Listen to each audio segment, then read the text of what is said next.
quote and clip in an interview that Cinema Bulletin did with Anthony Starr, and a preliminary quote from it says, "Fans are hungry and not fatigued for fresh superhero content." So, with that being said, we'll share the clip.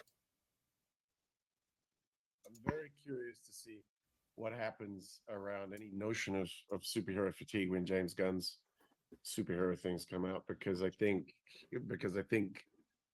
don't think the audience is fatigued. Let me put it that way. I think the audience is hungry. We were just down in Mexico doing a CCXP down there, I love that. and they are hungry as hell for superhero content. So I think it's easy to start saying it's a superhero fatigue or whatever. I think people just want fresh story and fresh ideas and fresh storytelling. And because of the nature of our show being an inverted universe, we're not slaves to the same masters. We're not bound to the same moral true north that standard superhero things are. So we have no boundaries. What do you guys feel about that clip? Do you think he's right on there being no superhero fatigue? That's a simple statement. I don't think anyone could have said it better. If you've been listening to Point 3 for a while, if you're new here, we've been saying the same thing for over a year, since the inception of Point 3, that people just want good content, fresh stuff. And I think more and more of these superhero actors are starting to realize, and not realize, but having the opportunities to say it, right? Anthony Starr saying it with this. Chris Hemsworth kind of saying it in that one interview that came out last month, defending Thor and everything in between, and what he wants to do, and how he says that, what he feels like people would like. There's a space for it. And I mean, if you look at just this live stream alone, the things that have made us truly excited, things like Midnight Suns and everything else, it's not superhero fatigue because these are all superheroes, but it's fresh takes on it. Booster Gold, like I said, Midnight Suns, a good Thunderbolts movie, a good Cat 4 movie, Hulk and the Red Hulk that are actually fun to see. We just want these things. And I think we've used the analogy before. It's kind of in that same realm of when you eat too much of one thing, you don't necessarily stop eating that altogether. You just want a break from it.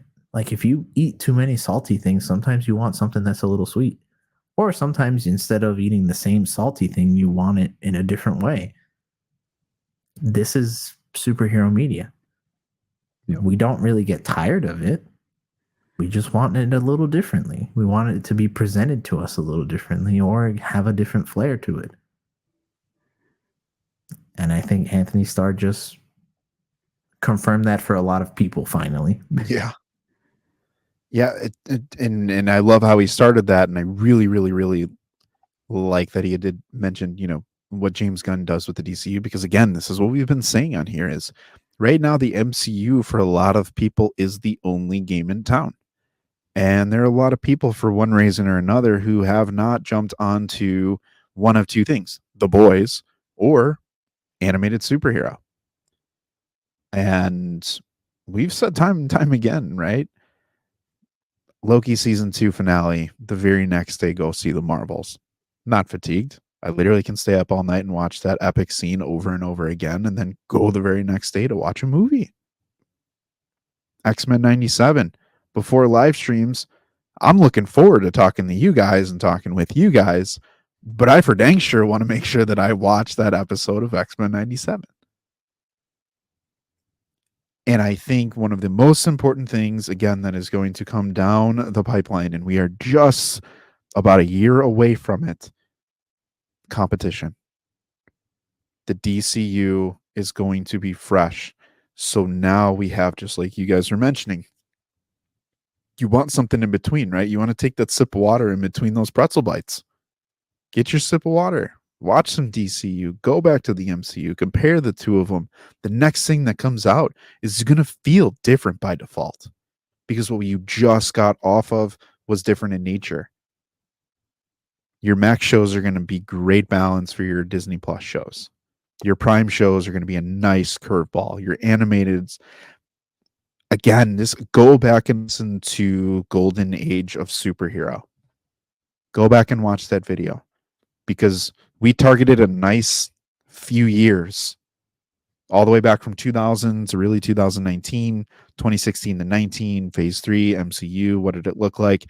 Logan, Deadpool. It wasn't just the MCU that was popping off during that time. There's a lot of great movies that you can see surrounding superheroes. But are we getting back to that? And for a lot of people, it's like, it's dead. No. It's like that phoenix rising through the ashes for a lot of people. But are there really ashes there? No, not really. It's just going to look and feel different, and it's going to change perception. And when you change the perception, that's going to make the world of difference. So I love this video. I'm glad we showed it. I'm glad that someone with the star power like Anthony Starr went out there and said, like, it's BS. Like, I'm literally living it daily. Like, it's junk. Just give them something good. That's what I strive to do. And he succeeded at that for 4+ seasons as Homelander, being, like we were talking about with the Peacemaker, Homelander is a household name and a standalone character all on his own. And he's iconic. And for those that are saying this doesn't apply to the MCU, I just want you to think back to Shang-Chi, X-Men 97, Loki season 2. The MCU is not dead. It just needs Guardians to be 3. Guardians 3. Just needs to be presented differently. You look at Shang-Chi, it's no different from an Iron Man 1, a Doctor Strange. It's a very much an origin movie, yet we really like it. Why? Because it's presented differently. It's presented as basically a kung fu superhero film, and we liked it. It's presented differently. Loki, same thing. You know, very MCU-ified, but it was a time. You know, I guess kind of what Doctor Who-ish is the best kind of comparison I can give you. And for as much as people didn't like it at first, people are starting to realize there was something with Eternals. It was presented a little differently. It wasn't for everybody, but you know what? When looking back and not having as much negative feedback in your ear right there telling you, no, this movie sucks, from people that haven't even really seen it, people are like, no, you know what? This movie's actually like pretty good. It's not, superhero fatigue isn't a thing. No. One last thing, and Spider Brennan, you might have some thoughts on this. I think for a lot of people, because the MCU kind of monopolized theaters for a little bit, and over the last 3 years, it's kind of been the face of superhero content, and people, I think, are upset, right? And they're walking away, and all the things that we've talked about or done are literally said in this last hour plus. But the thing that I think that we'll see will be the positive that will come from people recognizing there is no fatigue or feeling that it's back or whatever narrative people want to add to this in the next, 2-3 years. It's going to, again, attract creative minds to these projects again, who have kind of been pushed away over the last few years, like an Eternals and a Chloe Zhao, where it's like, I did something unique and different, and you guys are like, this is the worst thing I've ever seen. These people are like, I'm not going to have that blemish on my IMDb or my resume, or have this be something that people look at me and like, well, you tried it and it sucked, so you probably shouldn't do it again. No, it was pretty good. There will just be a really good connotation and a positive light that's put on new, creative, different projects, like a Booster Gold, like a DCU. The DCU is super important. I'm sorry, we're going to triple down on it, quadruple down. The DCU is going to be extremely important to the perception of the superhero community, the superhero genre, and really the future of all of them. If it doesn't feel different, you're going to get this exact thing. Fans are hungry for fresh superhero content. If it doesn't feel fresh, then here we go. It's going to be, the bad version of a June Geddon. We just want good stories, like you guys both said. I had kind of went on a Twitter spree after this with a quote of, "We are not fatigued. We just want good stories and to know what the bleep is going on." It started to get me think that Gunn's out there debunking the rumors left and right in the DCU. Yeah, Marvel and Feige are letting all these rumors that we just so haven't talked about today, might not even be true or not, just live on. And I feel like that hurts a lot of where this fatigue comes in from, because we're just tired of not knowing what the direction should be, especially when we got all these other different types of projects going on. So yeah, that's my thoughts on it. I don't think we're fatigued, just need good storytelling, fresh takes, and to not obviously be like spoon-fed what the direction of like these franchises are going, but to have less mystery, in my opinion. A better guide, at least to have a map. And I think that just goes into more specific and more bigger problems that the MCU has. But when you clearly, especially again looking at the DCU, when you have a map of things that are coming out and a vision, and people understand that vision, people are not going to be as negative about it.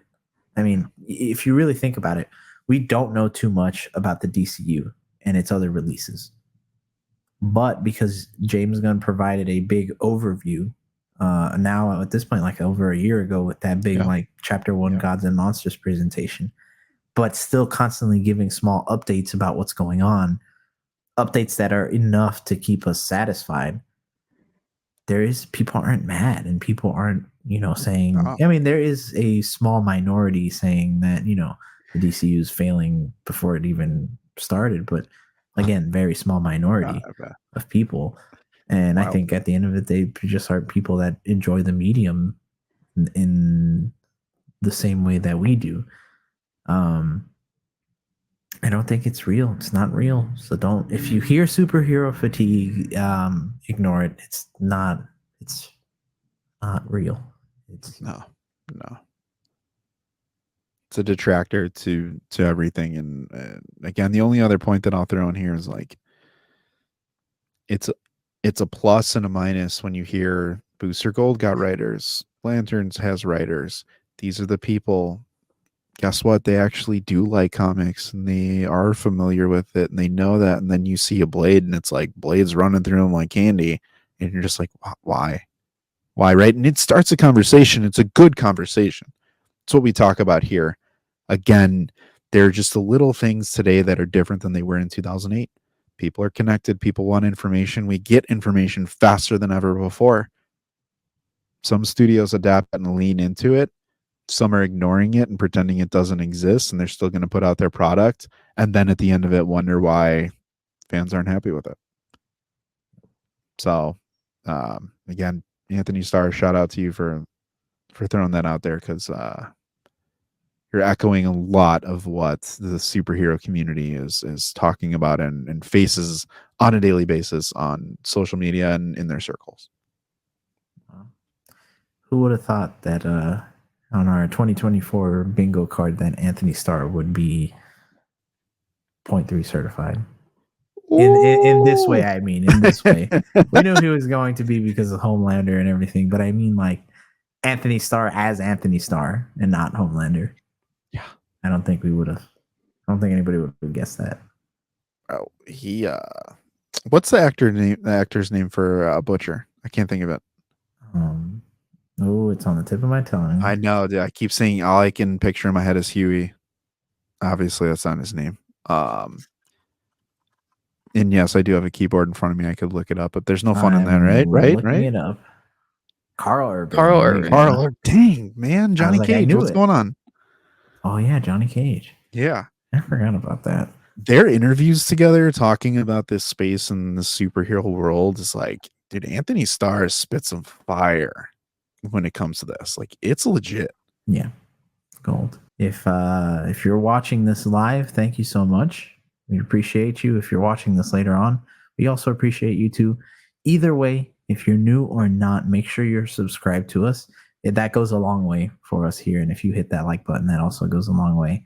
But again, a couple things you need to do before we sign off and say the other 3 things that you need to do. Like I said, subscribe and make sure you are on our Discord for our movie nights. We got Deadpool 1 and 2 double feature, and then we got Logan later on. So you definitely want to be there for that. But 3 things: you need to keep watching, you need to keep reading, and you need to keep nerding out. We will see you next week on our Wednesday live stream.